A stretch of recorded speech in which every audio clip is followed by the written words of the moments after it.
Mujeres y su palabra, muchas bendiciones. Qué gusto poder estar con ustedes en este tiempo. Hoy continuamos leyendo el libro de Josué capítulo 4, capítulo 5 y capítulo 6. Vamos a orar para que el Señor tome el control de este tiempo. Padre Celestial, te damos gracias, Señor, por un día más que nos permites leer tu palabra, un día más que nos regalas para poder escudriñar las Escrituras. Hoy, Señor, nos disponemos a que tú nos hables, a que tú nos ministres, a que a través de tu palabra, Señor, podamos entender el plan y el propósito que tienes para nuestra vida. En el nombre de Jesús, amén y amén. Vamos a iniciar con el capítulo 4, que tiene como título Las 12 piedras tomadas del Jordán.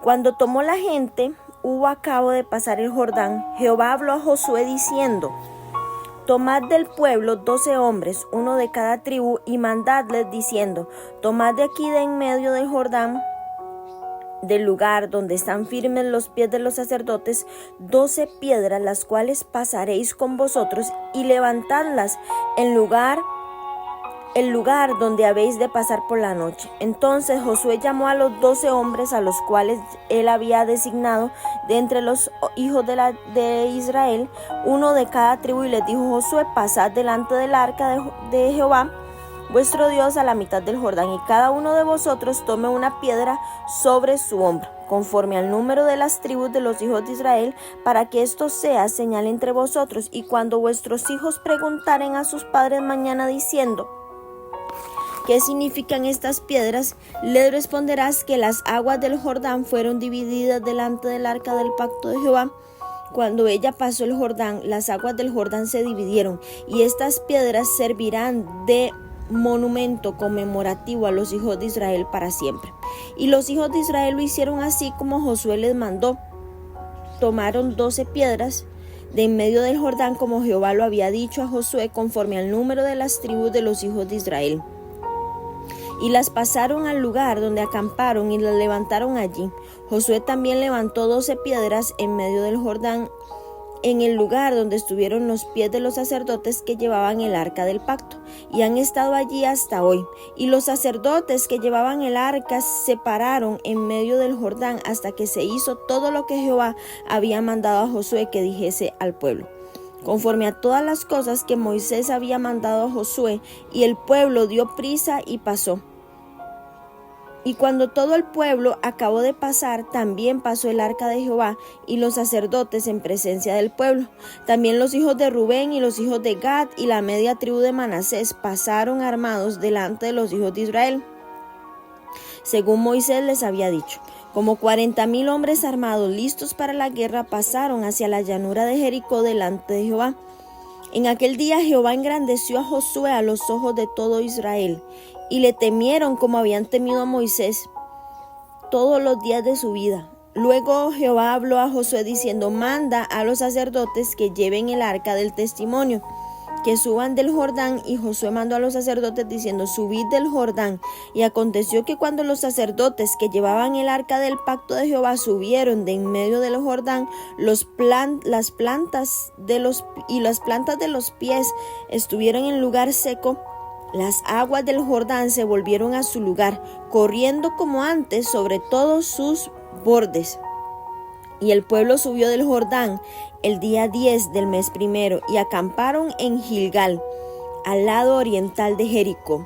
Y Josué erigió en Gilgal las 12 piedras que habían traído del Jordán, y habló a los hijos de Israel diciendo: Cuando mañana preguntaren vuestros hijos a sus padres y dijeren: ¿qué significan estas piedras?, declararéis a vuestros hijos diciendo: Israel pasó en seco por este Jordán, porque Jehová vuestro Dios secó las aguas del Jordán delante de vosotros, hasta que habéis pasado a la manera que Jehová vuestro Dios lo había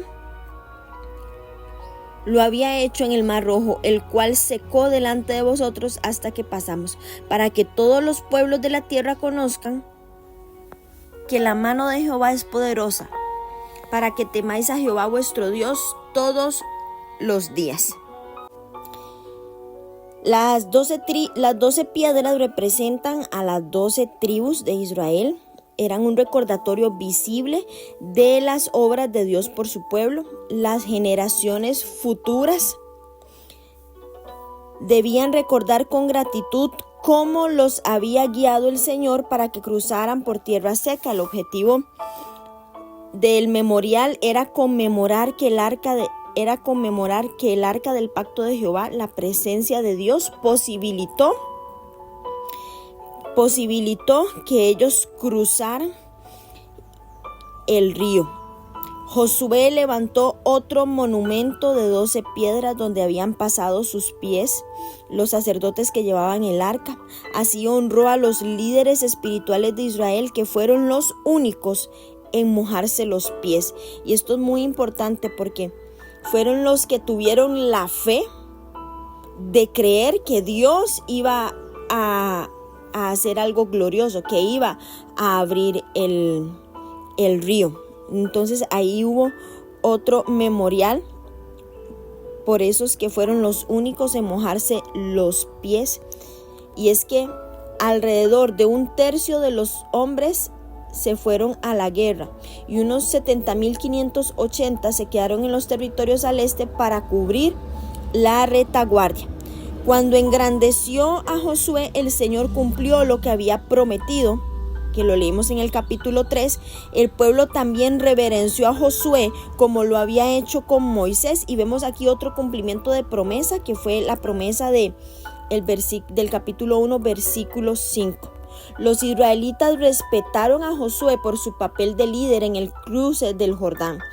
Él, como Moisés, recibirían las alabanzas de Israel en generaciones venideras. Y aunque Israel no llegó a ser una potencia mundial en tiempos de Josué, la fama de por haber seguido a Dios fielmente le trajo mayor gloria que hubiera sido el héroe de una superpotencia. Hacer lo correcto es más importante que ser famoso. Vemos cómo el testimonio en hebreo se emplea solamente para referirse a Dios y alude a las tablas de piedra contenidas en el arca. Dice: manda a los sacerdotes que lleven el arca del testimonio. El testimonio y el pacto son indistintamente. En el versículo 18 vemos cómo abunda sobre los acontecimientos del versículo 11. El arca fue sacada del Jordán con tantas ceremonias como cuando entró. ¿Qué era esto? Bueno, querían fijar en la mente del pueblo su valor sagrado, el significado del milagro que estaban viendo. Las acciones de Dios por su pueblo no eran un secreto. El Señor quería que las generaciones futuras conocieran sus obras por boca de ¿quién? De sus padres. Y vemos cómo tan pronto como los sacerdotes abandonaron el cauce del río, las aguas volvieron a fluir como ayer y anteayer, es decir, como siempre. Entonces, no determina el texto el lugar exacto donde pasaron del río los israelitas. Hay especulaciones de dónde fue, y ahí se encuentra construido donde se cree en memoria también del ministerio de Juan el Bautista y el bautismo de Jesús en ese río, pero todos son especulaciones. Vemos cómo marca también la fecha, que es el día 10 del mes primero, que es en marzo-abril. Era la fecha en que tradicionalmente se seleccionaba el cordero que se sacrificaría en la Pascua. 4 días antes de la celebración de esta fiesta, Dios escogió este día significativo para recordar al pueblo la ocasión en que entró a la tierra prometida y por lo tanto la consumación de las promesas. Vemos aquí el propósito de construir el memorial es que todos los pueblos de la tierra conozcan el poder de Dios y que los israelitas temieran a Yahvé. Construir estos memoriales era una práctica común en el Antiguo Testamento, y esto era para recordarles de forma visible del poder de Dios para las futuras generaciones. Este monumento, este memorial de 12 piedras iba a ser un recuerdo constante del momento en que los israelitas pasaron el Jordán en seco. Sus hijos verían las piedras y escucharían la historia y aprenderían acerca de Dios. Y esto es muy importante. ¿Por qué? Porque nosotros tenemos que dejar un legado y tenemos que preparar también las piedras. Entonces, imagínese a un niño diciéndole: abuelo, abuelo, ¿qué son ese montón de piedras? Jalándole ahí la túnica, ¿qué quieren decir esas piedras?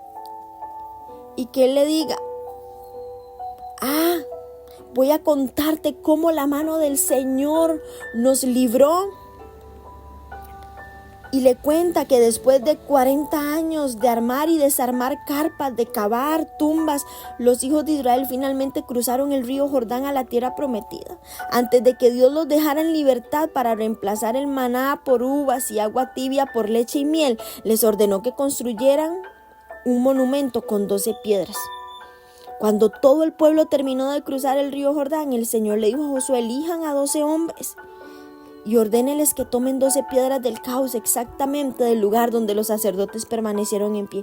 Díganles que las coloquen en el lugar donde hoy pasaron la noche. Y una vez que los hombres acarrearon las piedras del río al punto designado, Dios le dijo que servirían como señal. Puede creerme, ningún niño trató ese montón de piedras como un juego. ¿Por qué? Porque eran un memorial visible de la fidelidad de Dios. Eran piedra de legados. Parados en la orilla del río Jordán ese día, los israelitas aprendieron una lección sobre cómo dejar un legado. Y yo quiero que usted, mujer, piense por un momento en dónde están los recordatorios físicos suyos del legado de Dios en su vida. Y es que este pasaje en Josué me lleva a pensar en 3 palabras. Primero, en haga. Dios quiere que nos tomemos la molestia de establecer marcadores históricos. Y vean que dije tomarse la molestia. ¿Por qué? Porque no es fácil. Estas eran piedras grandes. Había que escogerlas, había que acarrearlas, había que amontonarlas y luego mantenerlas como un recordatorio duradero de la fidelidad de Dios. Yo no estoy hablando de que levantemos ídolos, no. Ni que hagamos imágenes, no, sino que hagamos marcadores históricos. Y tal vez no sean piedras, tal vez sea un mensaje en un libro, tal vez sea una placa, tal vez sea un lapicero con una frase escrita, no sé, tal vez sea un cuaderno donde usted tiene escrito un diario de oración con las respuestas de Dios ahí anotadas en tinta, o un marco o una copia escrita con puño y letra de la experiencia de su salvación, una fotografía. Pero no sé, sea lo que usted decida hacer o lo que su pensamiento creativo la lleve a hacer, eso es acción intencional.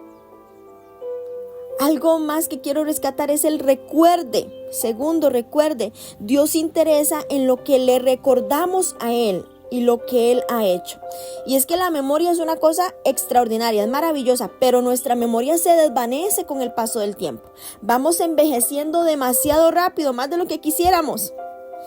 Pero debemos de recordar. Una vez oí a una persona que decía: para cuando la cara queda limpia, la mente se nubla.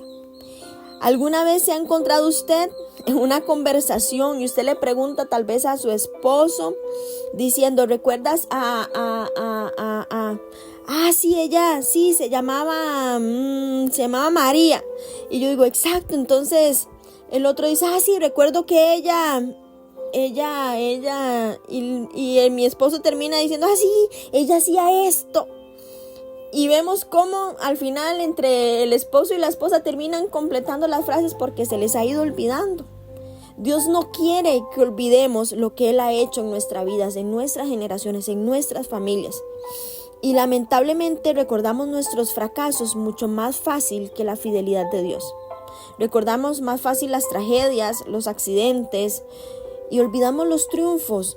Y los triunfos, tal vez muchas veces enseñamos: ay, sí, esta foto recuerda el día que nos pasó tal. Es que esto lo recuerdo del accidente que tuvimos. Hay gente que guarda los hilos de las cirugías, cosas trágicas. pero olvidamos guardar recordatorios de la provisión que nos ayudan a reenfocar nuestros pensamientos.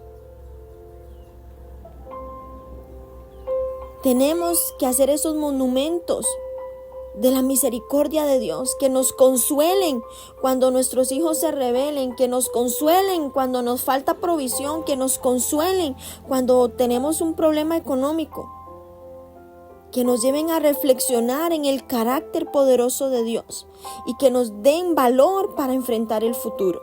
Y el punto número 3 es imparta. Dios le importa que nuestros hijos le recuerden a Él lo que Él ha hecho. Y es que nuestro hogar es el lugar donde la vida toma sus determinaciones. No es las 4 paredes de la iglesia, no es una escuela, no, es el hogar. Y Dios necesita que nosotros le enseñemos a la próxima generación cuánto Él ha hecho por nosotros, cuánto Él ha mostrado su fidelidad, cuánto. No olvidemos marcar nuestra generación. No olvidemos de marcar.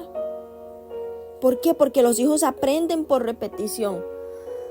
Yo no sé cuántas veces cuando usted sale de viaje o de vacaciones, usted ora en el vehículo antes de salir.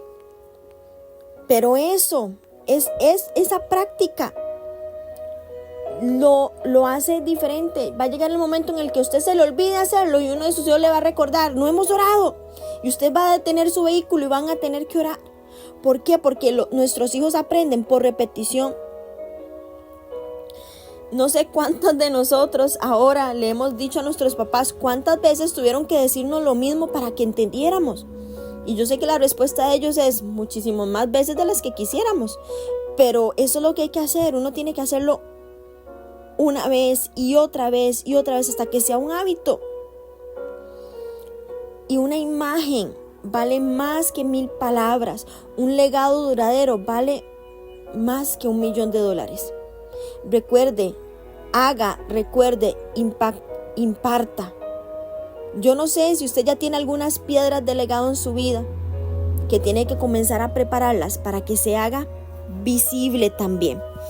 Vamos ahora a leer el capítulo 5. La circuncisión y la Pascua en Gilgal.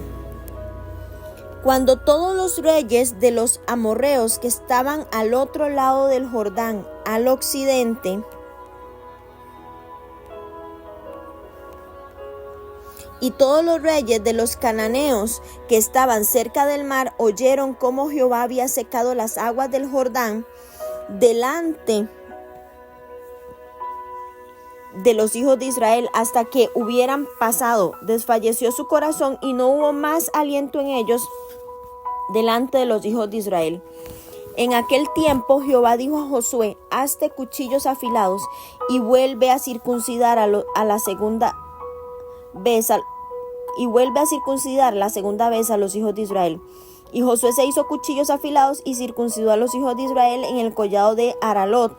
Esta es la causa por la cual Josué los circuncidó. Todo el pueblo que había salido de Egipto, los varones, todos los hombres de guerra, habían muerto en el desierto por el camino después que salieron de Egipto. Pues todos los del pueblo que habían salido estaban circuncidados, mas todo el pueblo que había nacido en el desierto por el camino después que hubieran salido de Egipto no estaba circuncidado. Porque los hijos de Israel anduvieron por el desierto 40 años hasta que todos los hombres de guerra que habían salido de Egipto fueron consumidos, por cuanto no obedecieron a la voz de Jehová, por lo cual Jehová les juró que no les dejaría ver la tierra de la cual Jehová había jurado a sus padres, que nos la daría. Tierra que fluye leche y miel, a los hijos de ellos que él había hecho suceder en su lugar. Josué los circuncidó, pues eran incircuncisos porque no habían sido circuncidados por el camino. Y cuando acabaron de circuncidar, toda la gente se quedaron en el mismo lugar en el campamento hasta que sanaron. Y Jehová dijo a Josué: hoy he quitado de vosotros el oprobio de Egipto, por lo cual el nombre de aquel lugar fue llamado Gilgal hasta hoy. Y los hijos de Israel acamparon en Gilgal y celebraron la Pascua a los 14 días del mes por la tarde en los llanos de Jericó. Al otro día de la Pascua comieron del fruto de la tierra y los panes sin levadura. Y el mismo día espigas nuevas tostadas, y el maná cesó el día siguiente desde que comenzaron a comer del fruto de la tierra. Y los hijos de Israel nunca más tuvieron maná, sino que comieron de los frutos de la tierra de Canaán aquel año. Josué y el varón con la espada desenvainada, versículo 13. Estando Josué cerca de Jericó, alzó sus ojos y vio un varón que estaba delante de él, el cual tenía una espada desenvainada en su mano. Y Josué, yendo hacia él, le dijo: ¿Eres de los nuestros o de nuestros enemigos? Y él respondió: No, mas como el príncipe del ejército de Jehová he venido ahora. Entonces Josué, postrándose sobre su rostro en tierra, le adoró y le dijo: ¿Qué dice mi señor a su siervo? Y el príncipe del ejército de Jehová respondió a Josué: Quita el calzado de tus pies, porque el lugar donde estás es santo. Y Josué lo hizo así. Amén. Los descendientes del mismo pueblo que a la generación anterior los israelitas les había parecido gigantes, se descorazonaron y ellos se desanimaron cuando oyeron cómo Jehová había secado el río que cruzaron su pueblo. Vemos el mandamiento de circuncidar a los hombres implica que no se había guardado el pacto de la circuncisión con la nueva generación. Tenían que cumplir dicho rito y demostraba la renovación del pacto entre Yahvé y su pueblo. Qué interesante esto es porque los amorreos y los cananeos eran los dos grupos principales que vivían en Canaán al momento de la invasión de Israel, y los cananeos adoraban numerosos dioses, pero Baal era su predilecto. La cultura cananea era materialista y su religión sensual. Los israelitas continuamente se estuvieron volviendo a Baal después de entrar en Canaán. Los dioses de los amorreos también corrompieron la adoración de Israel y distrajeron a la gente de su adoración al Dios verdadero. La adoración de estos dioses falsos con el tiempo dio como resultado la caída de Israel. Vemos cómo también se da la circuncisión una vez más a una nueva generación. Y vemos cómo el oprobio de Egipto era la rebelión de la generación anterior. Con un nuevo líder, la muerte de la antigua generación y la restitución de la circuncisión, Israel estaba inaugurando un nuevo periodo de su historia. Ven cómo se marcan los tiempos a través de diferentes prácticas. La circuncisión fue una práctica establecida entre Dios y Abraham, y al cortar el prepucio tenía el propósito de marcar al individuo e identificarlo como parte del pueblo del pacto. Este signo externo carecía, sin embargo, de significado si no iba acompañado por el propósito interior de alejarse de las obras de la carne y en otras palabras, por circuncidar el corazón. Todo tenía que ir de la mano. Y aunque no está claro por qué la circuncisión estaba asociada con el oprobio de Egipto, lo que sí está claro es que ella cortaba todos los lazos que ataban al pueblo a la servidumbre egipcia. El yugo había sido completamente quitado. A unos 3 kilómetros de Jericó estaba localizado Gilgal, que fue el campamento permanente de Israel y el centro temporal de gobierno y adoración durante toda la conquista de Canaán. Aquí el pueblo renovó su compromiso y pacto con Dios antes de intentar conquistar la nueva tierra.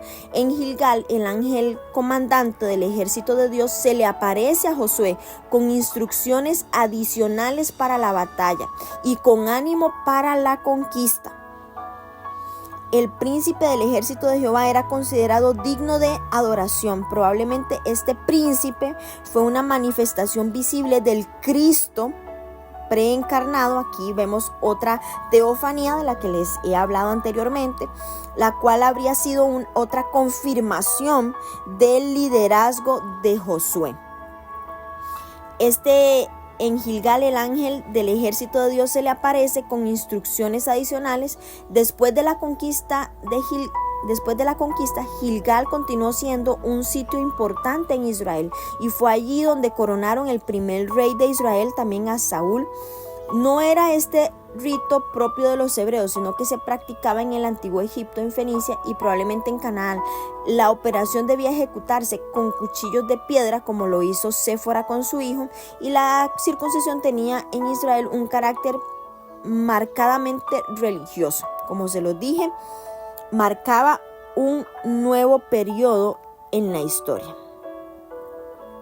La orden evoca la aparición de Dios a Moisés en la zarza ardiente, ese momento en el que Josué se encuentra y le dice que quite el calzado de sus pies. Nos remonta inmediatamente ese tiempo y ahí le demuestra a Josué que Dios le ayudaría en la conquista de la tierra, porque realmente ese lugar era tierra santa, y realmente vemos cómo Dios marca la vida de este hombre, la vida de Josué, y cómo Dios iba a estar con él, así mismo como estuvo con Moisés. Vamos a leer ahora el capítulo 6, donde dice la toma de Jericó. Ahora Jericó estaba cerrada, bien cerrada, a causa de los hijos de Israel. Nadie entraba ni salía. Mas Jehová dijo a Josué: mira, yo he entregado en tu mano a Jericó y a su rey con sus varones de guerra. Rodearéis pues la ciudad, todos los hombres de guerra, yendo alrededor de la ciudad una vez, y esto haréis durante 6 días. Y 7 sacerdotes llevarán 7 bocinas de cuernos de carnero delante del arca, y al 7º día daréis 7 vueltas a la ciudad, y los sacerdotes tocarán las bocinas, y cuando toquen prolongadamente el cuerno de carnero, así que oigas el sonido de la bocina, todo el pueblo gritará a gran voz, y el muro de la ciudad caerá. Entonces subirá el pueblo, cada uno derecho hacia adentro.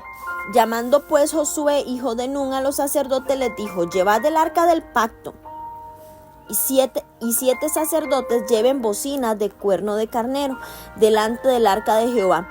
Y dijo al pueblo: pasad y rodead la ciudad, y todos los que están armados delante del arca de Jehová. Así que Josué hubo hablado al pueblo, los 7 sacerdotes, llevando las 7 bocinas de cuerno de carnero, pasaron delante del arca y tocaron las bocinas, y el arca del pacto de Jehová los seguía. Y los hombres armados iban delante de los sacerdotes que tocaban las bocinas, y la retaguardia iba tras el arca mientras las bocinas sonaban continuamente. Y Josué mandó al pueblo diciendo: vosotros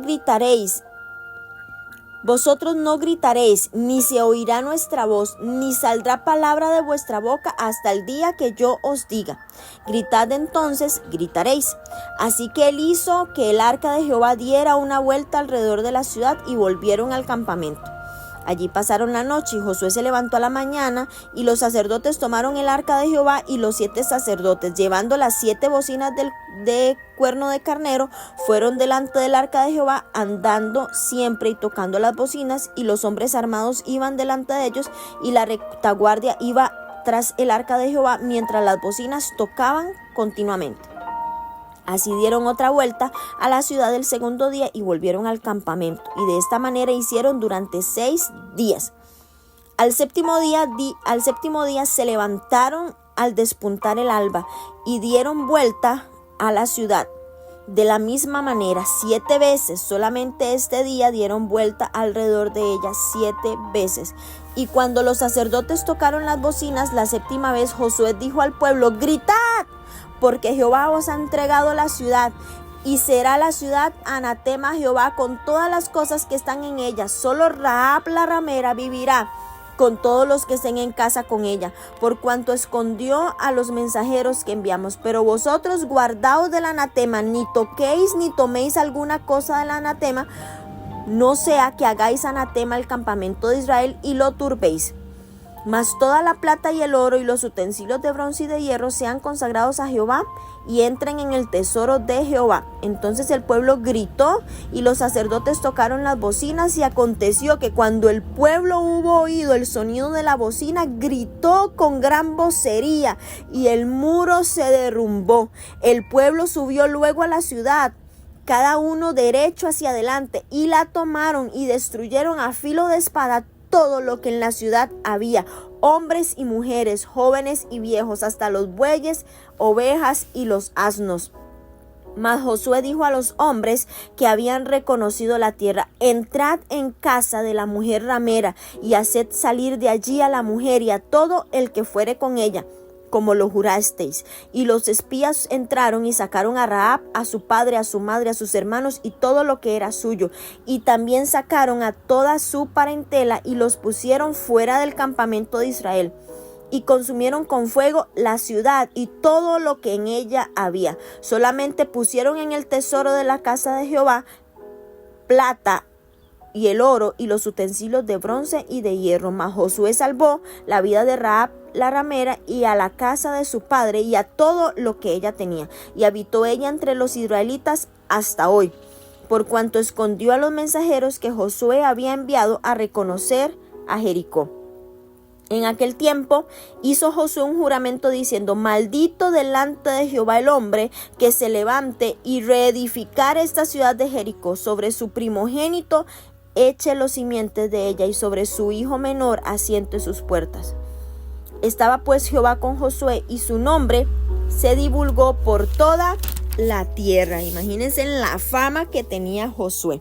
Y es que la ciudad estaba bien cerrada. Su defensa no era solo física, sino también una resistencia a los planes divinos. Y es que la ciudad de Jericó fue construida miles de años antes de que naciera Josué. Era una de las ciudades más antiguas del mundo. En algunas partes tenía muros fortificados que medían hasta 7.5 metros de alto y 6 metros de ancho. Los adultos que montaban guardia encima de los muros podían observar muchos kilómetros a la redonda. Jericó era un símbolo de poder y de fuerza militar, y los cananeos la consideraban invisible. Israel atacaría esta ciudad primero, y su destrucción haría que cundiera el pánico en toda la tierra de Canaán. Los cananeos vieron al Dios de Israel como un Dios de la naturaleza, porque dividió el Jordán, y como un Dios de la guerra, porque derrotó a Sehón y a Og. Pero los cananeos no lo consideraban un Dios de fortaleza, que podía conquistar una ciudad amurallada. Y la derrota de Jericó demostró que el Dios de Israel no solo era superior a los dioses cananeos, sino que también era invencible. Jericó era una de las ciudades más antiguas del mundo, y sus murallas de esta ciudad fortificada abarcaban alrededor de 4 hectáreas de terreno, por lo que mucha gente vivía en los alrededores. Los habitantes de Jericó se refugiaron tras las murallas y temían luchar con Israel.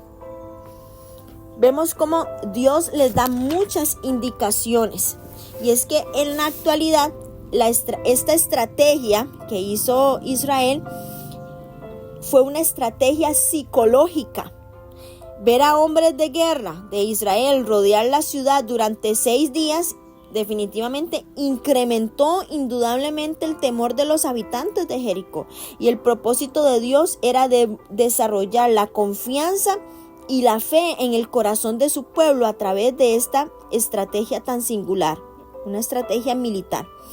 Al seguirlo y obedecerlo, sentirían su fidelidad y su protección. Además, este método demostraba que Yahvé, Dios, era diferente de los dioses paganos de esa tierra. Además del arca, el cuerno del carnero se refiere al shofar, que se tocaba cada 50 años en el día de la expiación para anunciar el año del jubileo. Eso lo leímos en el libro de Levítico capítulo 25. Y es que los símbolos de la redención divina nuevamente precedían a la victoria del pueblo.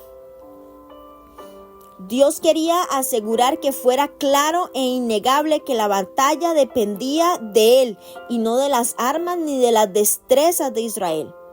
Por eso los sacerdotes llevaban el arca, iban adelante de la batalla y no los soldados.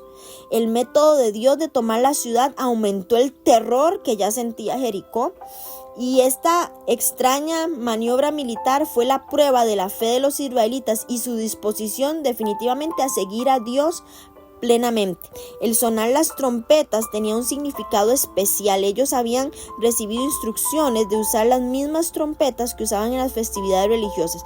Y esto era para recordarles que su victoria vendría del Señor, no de su poder militar.